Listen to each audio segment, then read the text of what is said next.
familiar with the system of natural numbers, whole numbers, integers, rational numbers, and their representation on the number line. You also know the four fundamental operations of arithmetic on them: addition, subtraction, multiplication, and division. In this video, we shall extend our study to rational numbers. So, recall the definition of a rational number. Any number that can be expressed in the form p divided by q, where p and q are both integers and q is not equal to 0, is called a rational number. The word rational comes from the word ratio. Thus, every rational number can be written as the ratio of two integers.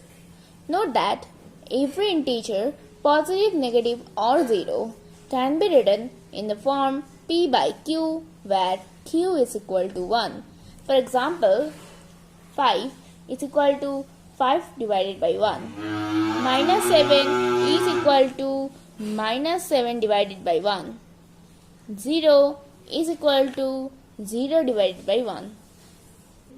Hence, every integer is a rational number. We know that the rational numbers do not have a unique representation in the form of p by q, where p and q both integers and q is not equal to 0. For example, 1 by 2 is equal to 2 by 4 is equal to 3 by 6 is equal to 7 divided by 14 is equal to 53 divided by 106, etc. In fact, these are equivalent rational numbers. However, if we write a rational number in the form of p divided by q, where p and q are both integers and q is not equal to 0, and p and q have no common factors except 1, then among the infinitely many rational numbers equivalent to 1 by 2, we chose 1 by 2 to represent all of them on the number line.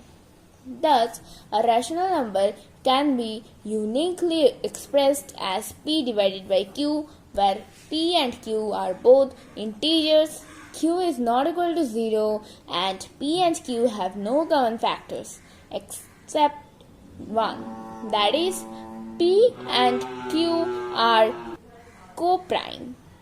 It is called in the lowest terms or simplest form.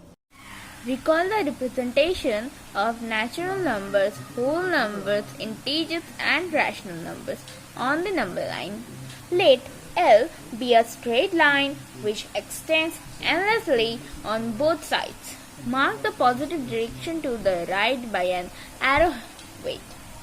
Take a point O on L and label it 0. Next, choose another point, say A, on L towards the right of O and label it 1. Thus, the point O and A represent the numbers O, 0 and 1 respectively. The length of the segment OA represents unit length.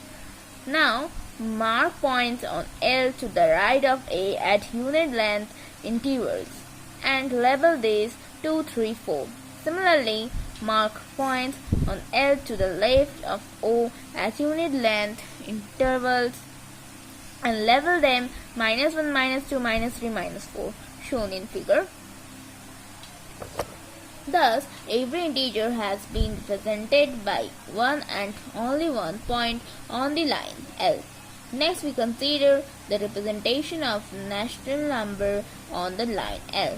Take 1/2 of the unit length and mark point on L on both sides of O.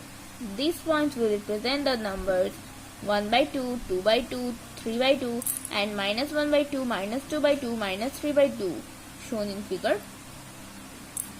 Similarly, take 1/3 of the unit length and mark points on L on both sides of O. These points will represent the numbers 1 by 3, 2 by 3, 3 by 3, 4 by 3 and -1 by 3, -2 by 3, -3 by 3, -4 by 3 and so on. Thus, every rational number has been represented by one and only one point on the line L.